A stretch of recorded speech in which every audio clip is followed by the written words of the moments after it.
President William Ruto has assured the Kenya Defence Forces troops of his administration's support. The head of state presided over the East Africa Community Regional Force flag handover at Embassy Garrison to the KDF troops forming part of the East Africa Community Regional Force deploying to DRC. Let's listen in to what he had to say earlier.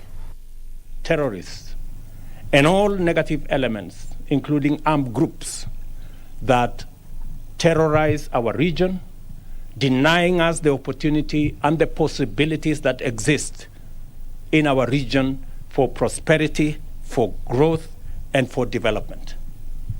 In that extensive consultation, I have come to the conclusion that it is necessary, it is important, and it is urgent for us to make this deployment, and I am confident that the men and women in this force have been prepared adequately to be able to discharge their mandate, to carry our Kenyan flag, and I have been careful when I was handing over the flag to the commander that you have our support and our prayers.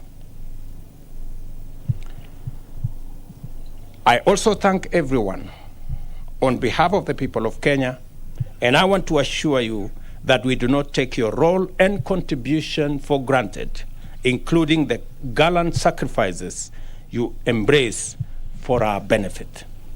I encourage you to be our iconic ambassadors abroad as you have always been, and to continue embodying the noble values of bravery and patriotism in your mission.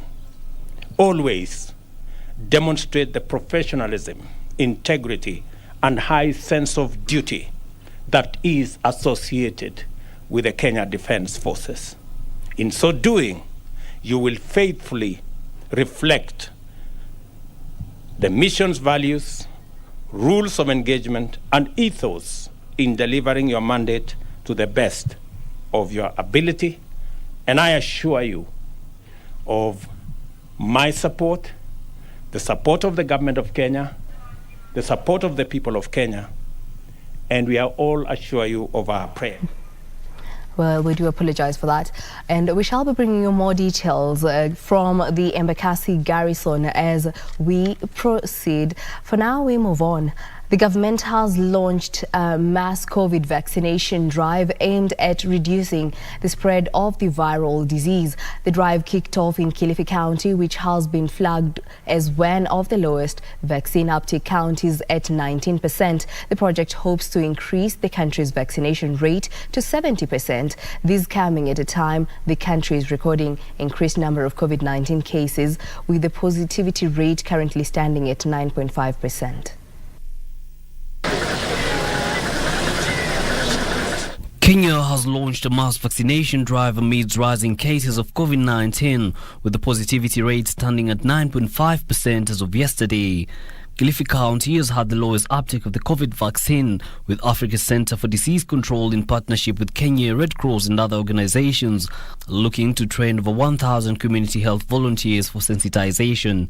Its ripple effect will increase, will lead to increase of uptake within the communities, because one of the approach we are using is the door-to-door sensitization and directed community mobilization. Nguzo yetu muhimu katika manifesto yetu ya afya kwa wananchi wetu inaweza kutimia. Kenya Red Cross Society further calling on Kenyans to increase the vaccine uptake to better equip their body's defense mechanism in case of infections. The vaccine is the one savior that we have today that will ensure we protect our communities, we protect our families, we protect each other generally. Mainly to talk about and mobilize the community to receive the corona vaccination.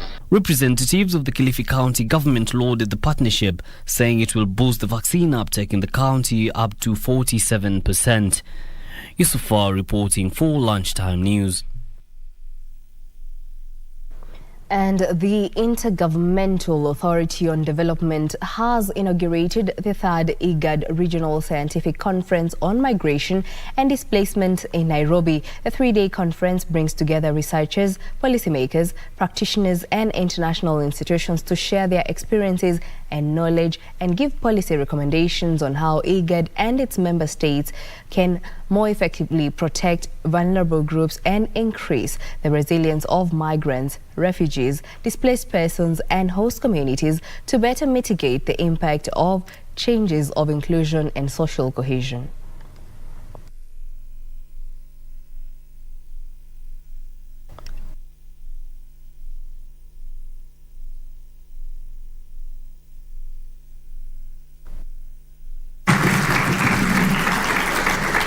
Thank you. And we're happy that today the third conference on this topic has been open, and we're all looking forward the recommendation from the 3 days meeting. We have to think about the hosting communities that play such a relevant role and that show a lot of solidarity and open-mindedness in hosting the refugees. And I think it is our task to find good strategies to bring these three groups together and support them. Presentation from private sector and community level organizations. I'm definitely sure that the outcome will be of help for the IGAD countries to address the issues of displacement and migration. In other news, parents of Ngangati Primary School in Kitui South constituency have decried the poor state of infrastructure of the school. The school, which hosts 100 pupils ranging from grade 1 to class 8, has only 3 classrooms, with the rest forced to learn under trees. They are now calling on the government to intervene and address the situation. Speaking to the media, the aggrieved parents of Ngangati Primary School in Kitui County have lamented the poor state of the school infrastructure, noting it is affecting learning outcomes for the students. Tuko na mashida ya madarasa, watoto wetu wanasomea chini ya miti. Sasa leo tukaamua tukuja tutengeneza madarasa kupitia kwa maneno ya mwalimu wetu mkuu. Akaona vile watoto wetu wanateseka, wakiwa madarasani ni shida, wakati wa mvua wanawekwa kwa class moja, hiyo siku hakuna kusoma hadi mvua wakati utaisha. With the November rains here, the parents say pupils, many of whom have to take their classes under trees, will not be able to attend classes, and with absenteeism the pupils will most likely post poor results. Wahisani wote wanaweza kutusaidia. Hata hii shule iko na walimu 5. Wale wengine hakuna walimu, na ni madarasa 5 inasomea chini ya miti. Kwa hivyo tunaomba wahisani na watu wenye roho mzuri waje watusaidie. The parents who gathered at the school yesterday to put up grass-thatched mudded classrooms which can host the pupils temporarily are urging the government to remedy the situation to ensure the people stay in school and be able to compete with other peers in the country. Ningesihi serikali hawa wanafunzi wana haki kama wale watoto wengine kule sehemu zingine. Pia hao wapewe at least nafasi ya kusomea kwa darasa nzuri, kwa darasa angalau mwanafunzi aweze kuperform vizuri. And residents from Isiolo County have been urged to prioritize medical treatment of mental health disorders amid rising cases owing to tough economic times experienced in the world, rather than just restraining themselves in the hope that they will recover.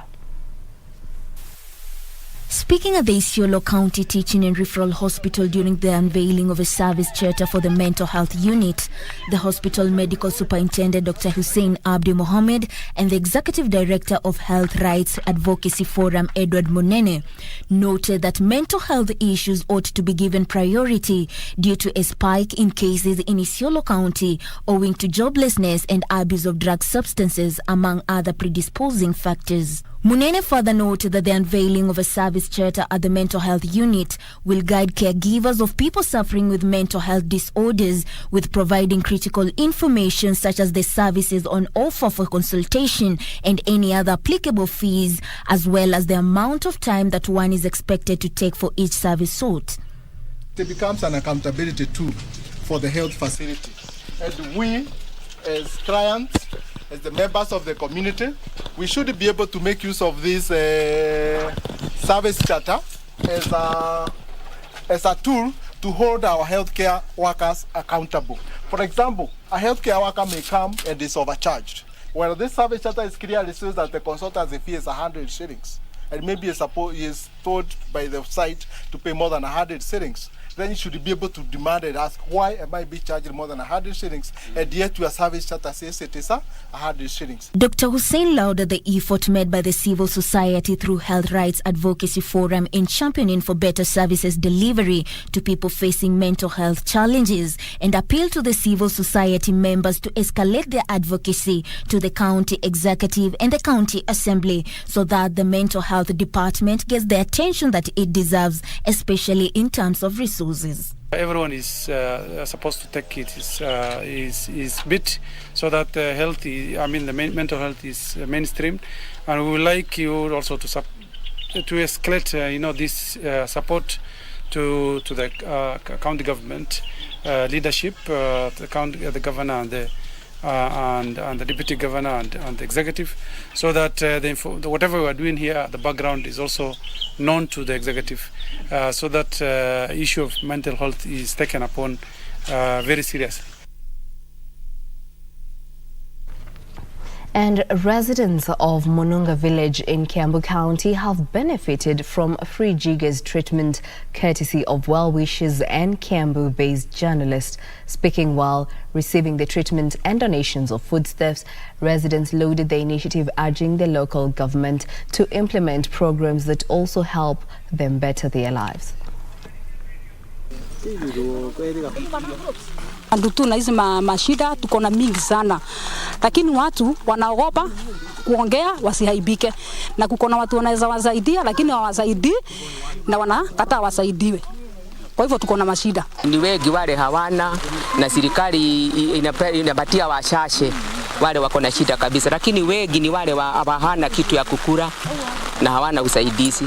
Kwa hivyo ningeomba watu ile kitu mtu ako naye ajaribu tu kusaidia. Kwa vile mvua imenyesha, tunaomba serikali ya kaunti kusaidiana na viongozi ambao wako hapa, wawezeshe kufikisha fertilizer hapa ili wakulima wa hapa waweze kuendelea na hali yao ya kupanda, ikiwa ni harakati ya kusaidia kupigana na jangwa hili la njaa.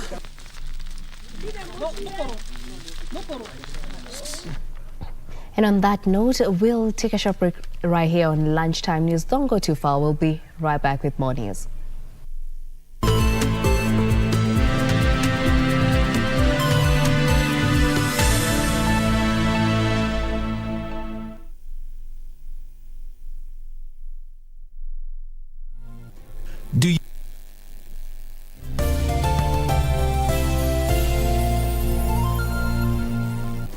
Do you have a news story to share with KBC? Get in touch swiftly on email news@kbc.co.ke or call 0723-892-654 or 0734-780-124.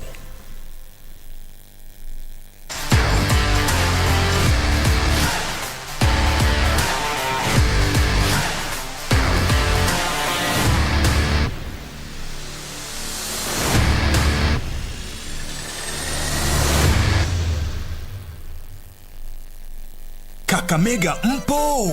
Stesheni uipendayo Ingo FM inakuletea road show ya mwaka katika kaunti ya Kakamega, Ijumaa tarehe 4 na Jumamosi tarehe 5 Novemba. Tarehe 4 Ijumaa tunazuru Mumias, Matungu, Shianda, Navaholo, Malava, kambi ya Mwanza, Lurambi, na tarehe 5 Jumamosi tukutane pale Kakamega, Hayega, Malinya, Bukura, Kuisero, Mulwanda, Sabatia, Ekero na Mumias Town. Kutakuwa na vichekesho na burdan dosha. Pia utakutana na kikosi kizima cha watangazaji na waenzi wa Ingo FM. Usikose.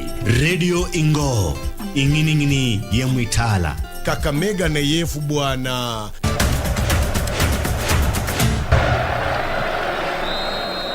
Ni nini mbaya na nyinyi? Kwa nini mnanitafuta? Mimi tutakosana na nyinyi, sitaki hiyo mchezo. Kwani mko wapi? Mnafanya nini hapo? Ati muna watch World Cup? Ngojea kidogo. Hata sitaki kukasirika tena. Jamani, mafansi wangu, hamjambo? Mimi ni Mama Kayaiwa Vitimbi. Ningependa tu kuwaelezea kwamba KBC Channel 1 peke yake ndio itaonyesha World Cup. Yangu ni kuambia watazamaji wote msikose kuwatch World Cup katika KBC Channel 1. Asanteni sana na kwaherini. Basi endeleeni kuangalia. Yes.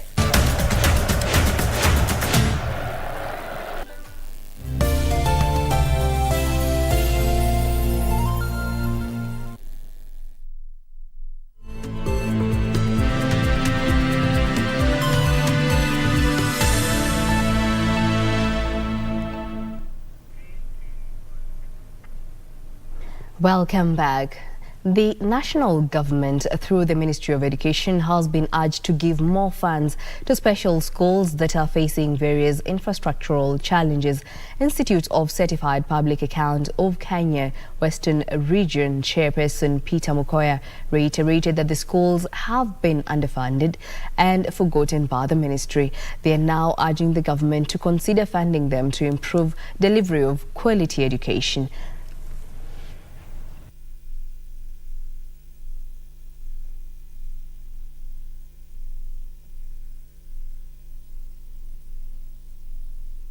Wazazi wengi bado wanaficha watoto.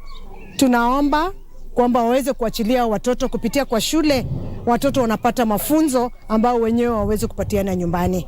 Tunasihi sana wazazi na jamii kwa jumla wajitokeze walete watoto hawa shuleni. Actually, most of the special schools are underfunded. They are really forgotten from the Ministry of Education. Na ni ombi langu kwa serikali mpya ya Kenya Kwanza, hasa waziri wa elimu ajaribu kupatia attention special school ajili watoto wanahitaji msaada sana. So kama angeliwakumbuka katika hii kipindi cha Kenya Kwanza, nafikiria itakuwa mzuri, itasaidia watoto ambao wanatoka kwa jamii ambao ni hustlers wapate masomo na wawe watu ambao watasaidia jamii. Unapokuwa hapa serikali kuu, unaangalia shule kama hii ina walimu 7 peke yake, lakini hii shule inahitaji iongezewe walimu na hata pia upande wa wale wafanyikazi wa ziada ambao wote hii shule inategemea serikali.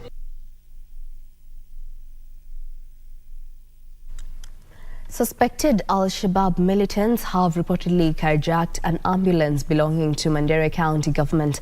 The ambulance attached to Lafe Health Center was hijacked on Tuesday with 4 occupants while transporting a patient to the El-Wak Referral Hospital. Confirming the incident, Mandera County Commissioner Onesmus Kiatha said the government has put in place necessary measures to retrieve the vehicle back with all the occupants.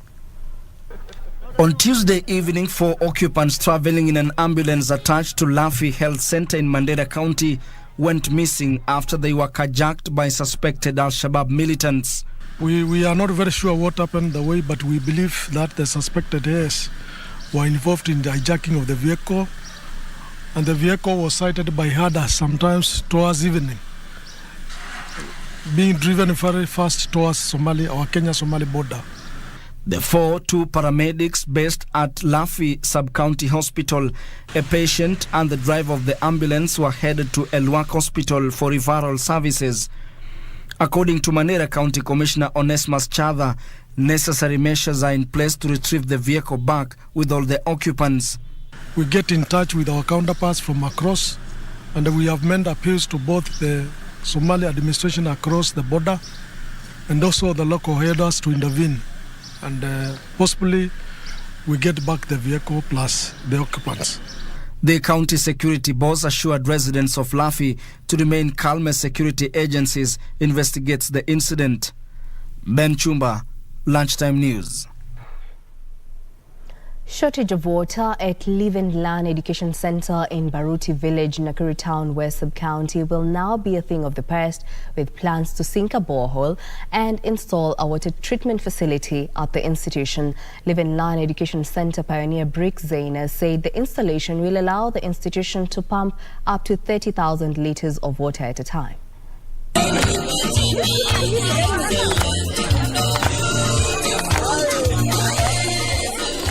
Baruti Village, Nakuru Town West Sub-County at Live and Learn Education Center.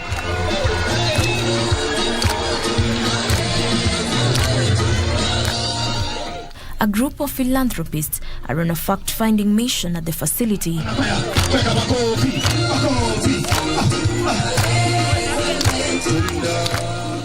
The Education Center brings together 560 vulnerable children from Kaptembwa, Ronda and Bondeni slum areas, providing them with a platform to exploit their potential. Here we have 560 children on our program here in Nakuru, and these children are very needy, and we're working to give these children who usually would not have the possibilities, we're giving them the possibility to be all that they can be. Brick Zaina, the pioneer of the facility, says the center has been in existence for 16 years, sponsoring children throughout their primary education, secondary schools, tertiary institutions and universities. Every year, children are leaving the organization because they're finished with school, and 30 new children are taken on. And we do our best to have these children sponsored by January when school begins. Through funding from the donors, the center has sunk a borehole and put in place a water treatment facility that can pump up to 30,000 liters of water at a time. Zena says without the help of donors and well-wishers from Germany, China, Netherlands, Brazil and the US, the initiative would not have been a success. Zaina indicates that their biggest challenge remains the overwhelming number of pupils who cannot get the opportunity to join the school due to limited facilities. The center also provides a platform that teaches computing and information technology skills and vocational training such as tailoring, hairdressing and shoemaking, among others. You are wonderful people in our life. We love. Beneficiaries lauded the initiative, saying it has been life-changing. Tulikuwa natafika sana kwa ajili ya watoto, kwa ajili ya kukosa pesa, kwa ajili ya kukosa chakula, lakini tunashukuru Mungu kwa sababu tuliona msaada mkubwa sana. So far, at least 6,000 children have benefited.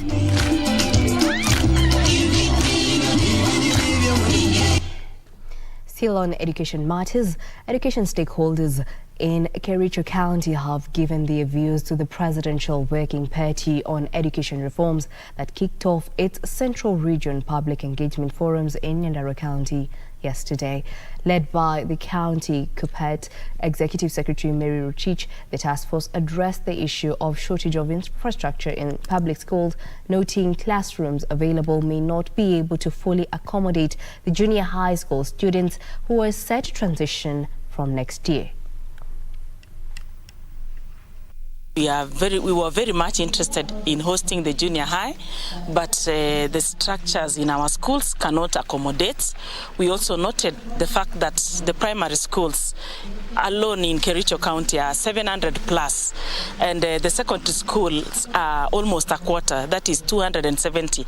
So with one class per school that has been built for CBC, that shows that our structures cannot accommodate. We also have teachers that are not well prepared.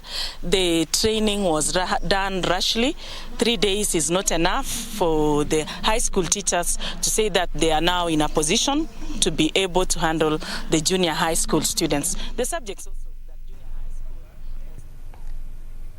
Still on the same, a section of residents of Mandera County have expressed reservations for the competence-based curriculum, saying it is hard to implement. Speaking during a meeting with the Presidential Working Group on CBC at Mandera Secondary School, parents argued that the system should be modified to suit learners in their respective regions.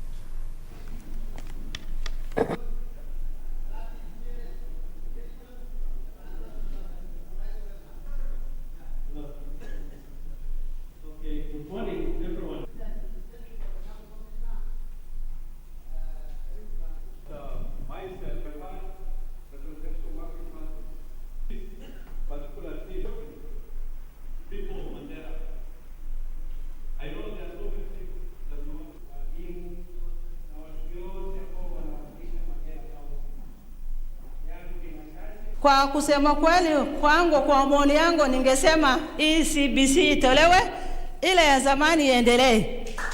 Ndio tunataka hiyo iendelee ya zamani. Hii ya CBC ya hii grade 6 hii ambayo watu wanamaliza, sijui wakimaliza wataenda secondary wapi? Inajengwa ingine ama wanaenda secondary ya kawaida? Hatujui, tuko na shinda na hiyo confused. Many parents in most of our country are really poor.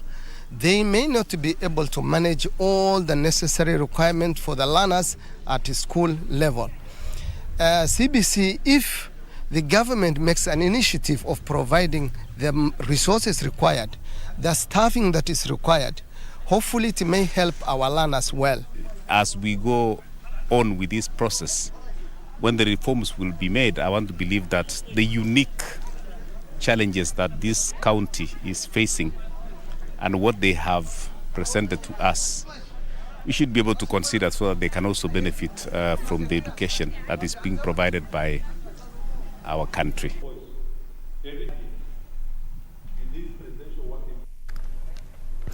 And now we shall be crossing over to Embakasi Garrison, where earlier on President William Ruto presided over the East Africa Community Regional Force flag handover. At the moment, it is Defense Cabinet Secretary Aiden Duale speaking. Let's listen in.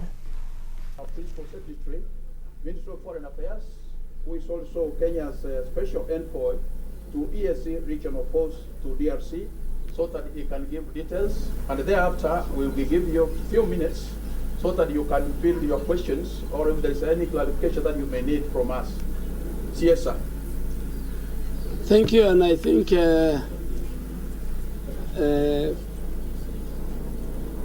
most of the event has taken place. The Commander-in-Chief of the Kenya Defence Forces and the President has done the inaugural departure of the team of the Kenya Defence Forces that will be part of the East Africa Regional Force to DRC. So everything has been done, and we need just to see if you guys have any question or queries. If it's an operational matter, the CDF will speak to it. If it is a diplomatic question, the PS Foreign Affairs will speak to it. If it is a matter of the general security and other matters, myself and our National Security Advisor, Ambassador Monica Juma, will address it. So the floor is yours. Yes.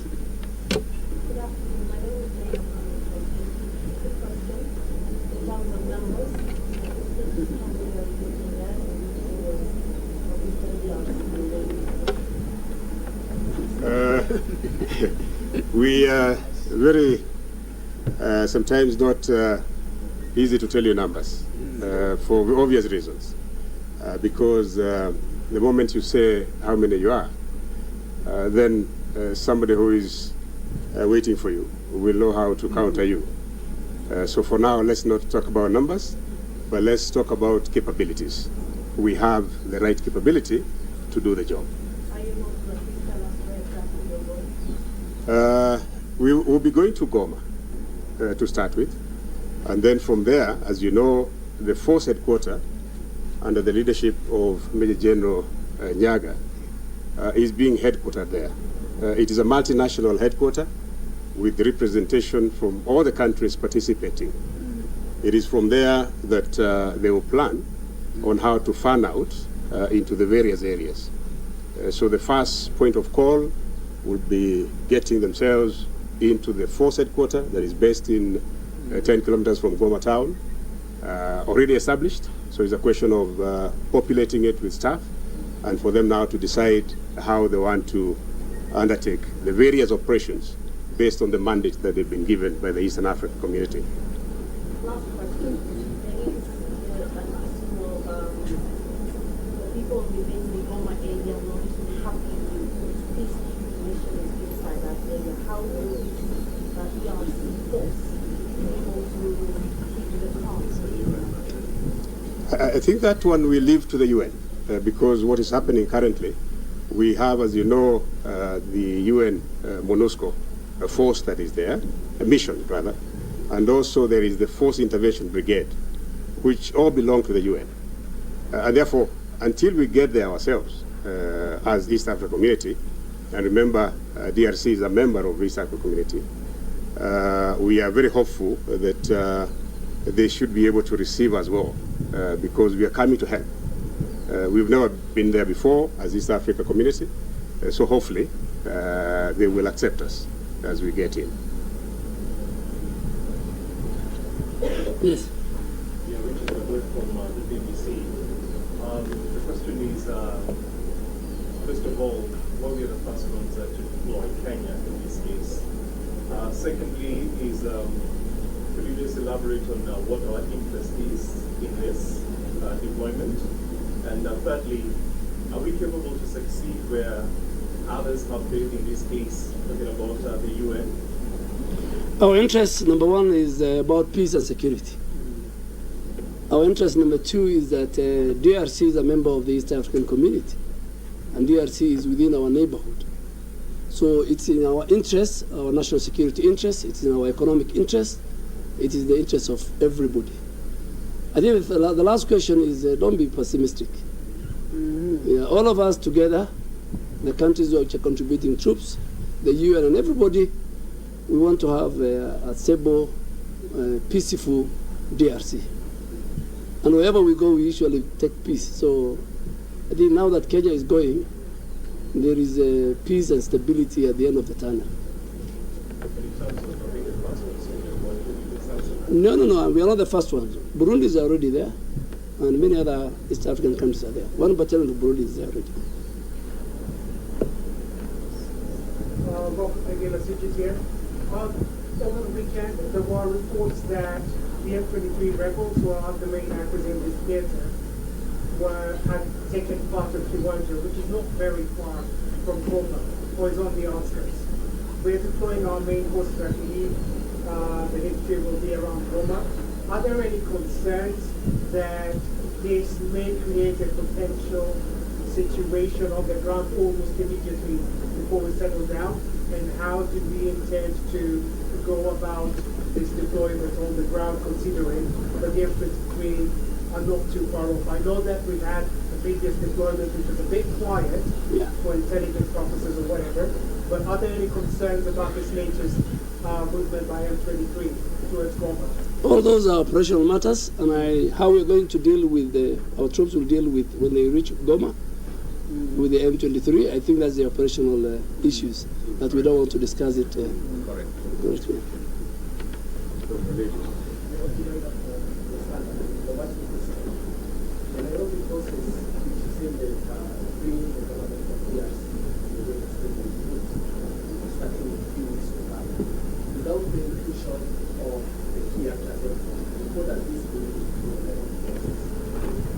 Thank you very much, and thank you very much for your question.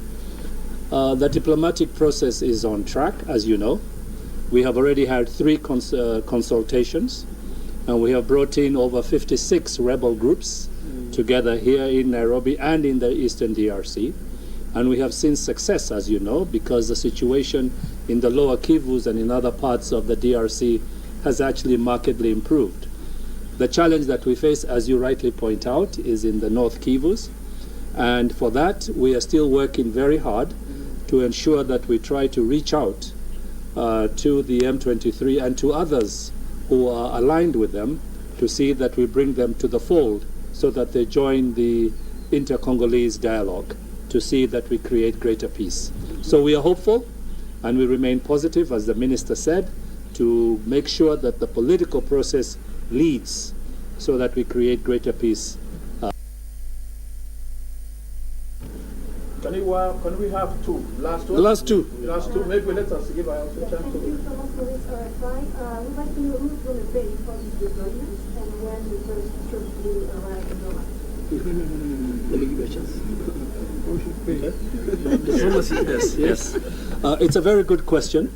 As you know, the East African heads of state made a commitment that they would seek to finance as much of this deployment as they can within their current resources. We have been working very hard to mobilize the international community to support the East African force, because the idea is not to leave this burden just on East Africa, because as you heard His Excellency the President say, this is a commitment not just to East Africa but to the region and to humanity. This has been a painful war that has been going on for 2 generations, and the international community, which has been spending billions through MONUSCO and other interventions, could just as well give some of that resource to the East African community. So the idea is to continue to reach out to the international community to get additional resources to support the East African forces. Have they agreed to give something, and how much do you need? And we are talking. They are engaged. Remember that we needed to get our preparations done. Our belief is that we shall be looking for a significant amount of money. That number depends on the amount of the capability that is actually deployed. So it will vary depending on the actual capability. But we are looking forward to the support through the media, actually, and through yourselves to get the word out that this support is needed. Let us have the last one. Yeah, and you heard the President and the Commander-in-Chief saying that he's engaging a number of key actors, the Chair of African Union, the UN Secretary General, Antonio Guterres, and a number of other countries that want to. So it's not one-day affair. It's building up, both from the diplomatic and from a security point of view. The last one? The last one.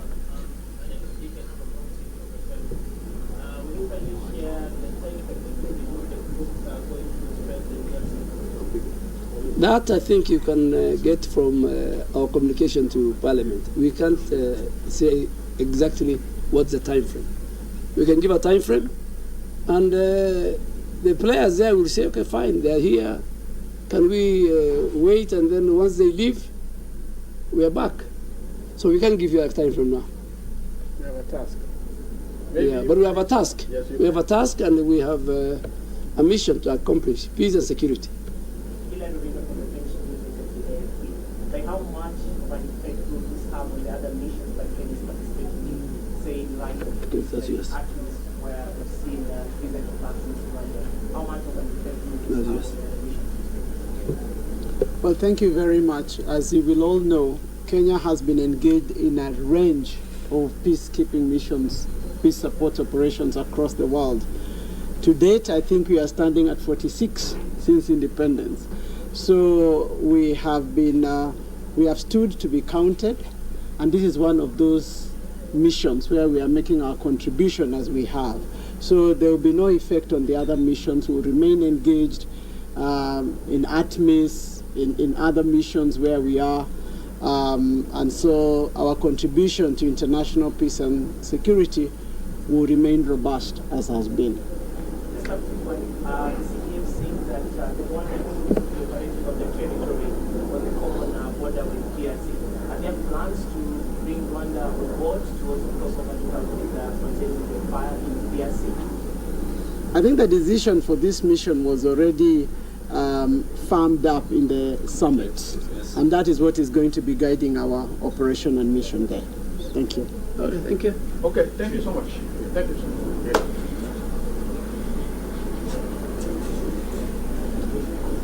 Well, that was Defense Cabinet Secretary Aden Duale, Chief of Defense Forces Robert Kiboshe, Foreign Affairs Principal Secretary Macharia Kamau, and Dr. Monica Juma, the National Security Advisor, shedding light on measures put in place as well as what lies ahead, among other issues, for the KDF troops forming part of the East Africa Community Regional Force deploying to DRC.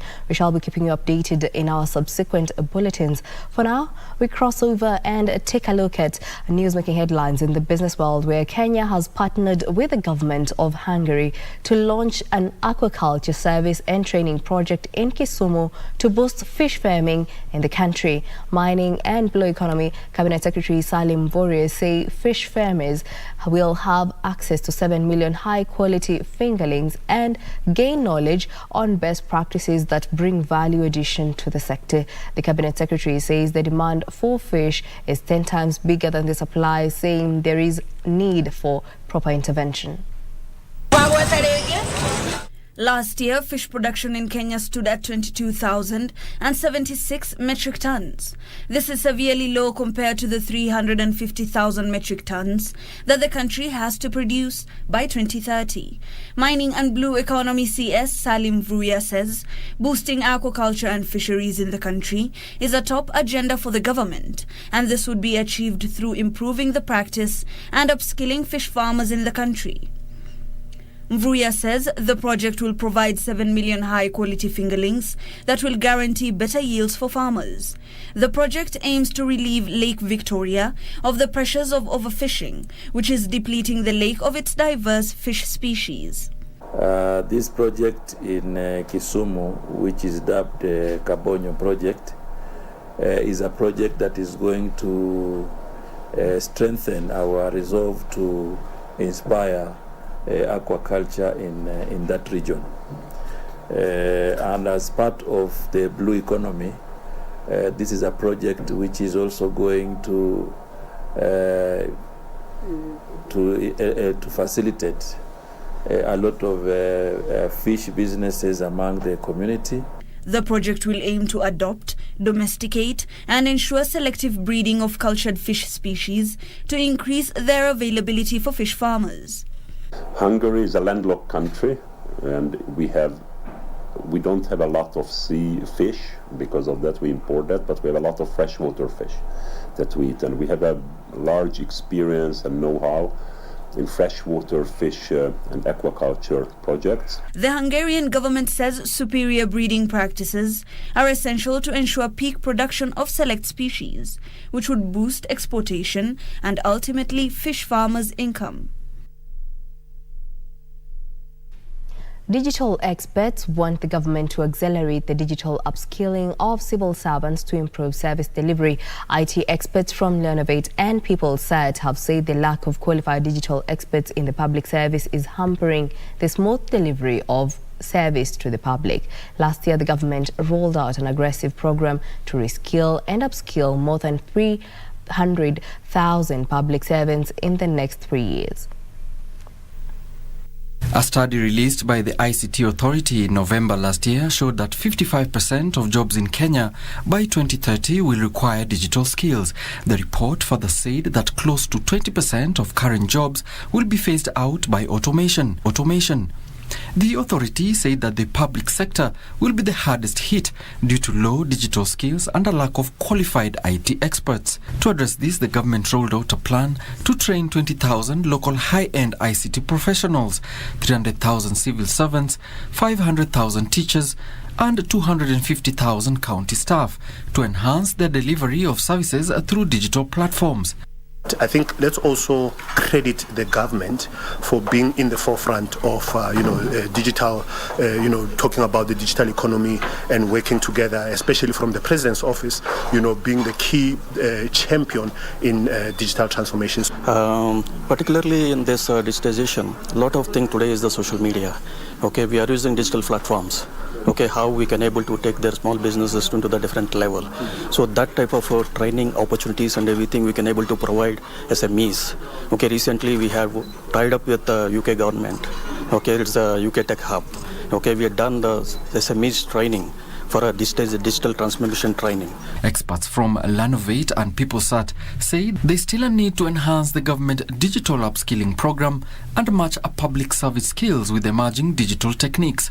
I think it's important. Collaboration is key, and also government making available their plans, publicly, so that we are able to read, the plans and then work together with our partners. That we are also be part of Kenya digital platform, and we have been actually supporting through ICT Authority a few initiatives. Okay, one is the Presidential Digital Talent Program. which was actually running. We are being part of last 2 years. Kenya's digital economy is set to generate 9.24% of the total GDP by 2025. By the first quarter of this year, over 900 civil servants from various government agencies had graduated from various digital programs rolled out by both the public and private sector players. Alan Auko, Lunchtime News. Private sector players have called for protection of businesses from the impact of climate change. The Kenya Private Sector Alliance has partnered with various government agencies to come up with a strategy on climate change solutions set to create a conducive environment for sustainable and resilient investments. With COP27 kicking off in a few days, the private sector has made efforts towards re-evaluating strategies on investments vulnerable to climate change. This has seen stakeholders engage the need to invest in climate risk management solutions, not only to protect itself, but also harness new business opportunities arising from climate change. The private sector strategy on climate change 2022 to 2030 is set to provide a national guide for the private sector to invest and implement climate change solutions. The alliance anchors on 4 key pillars, namely climate change mitigation ambition, climate change adaptation and resilience, climate information and capacity building, and public-private partnerships for climate solutions. This launch of the private sector strategy on climate change will not only mobilize the financial and technical resources needed for climate actions, as well as innovate and develop solutions to alleviate the risks. This will allow for better decision-making with regards to adaptation measures such as the location and design of roads, buildings, and other infrastructure investments, agricultural research on drought-resistant seeds, among others. Nduta Mokami for Lunchtime News. And now in the sports arena, the first Kenyan to win an Olympic medal, Wilson Chuma Kiprugut, has died aged 84. Kiprugut won a bronze medal at the 1964 Olympic Games in Tokyo and followed it up with silver in the 1968 Games in Mexico. He also stole the headlines with 2 gold medals in the 400 and 800 meters at the first All-African Games held in Brazzaville, Congo in 1965. The following year, he clinched a bronze medal in the 880 yards at the Commonwealth Games held in Kingston, Jamaica. Kiprugut sealed a slot in the Kenyan team that placed 5th in the 4,400 yards at the 1962 Commonwealth Games in Perth, Australia. His teammates in the event were Peter Francis, Serafino Antau and Kimaru Songkok.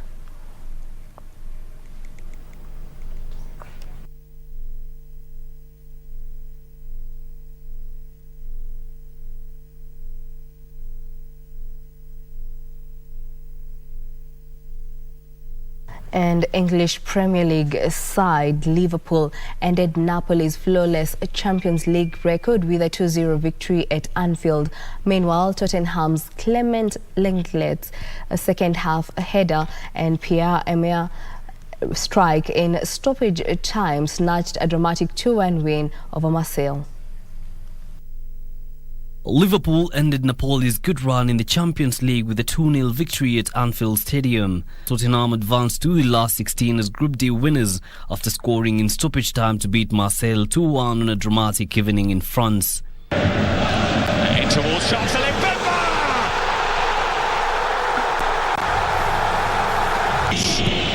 Perisic aiming towards Clement Lenglet. Spanish side Atletico Madrid were knocked out of the Champions League following a 2-1 loss to Porto. Meanwhile, Inter Milan lost 2-0 to Bayern Munich at Arena Stadium as Barcelona. Shooting position, links with Rafinha, clever pass that, and Ferran Torres offside. Champions League matches continue.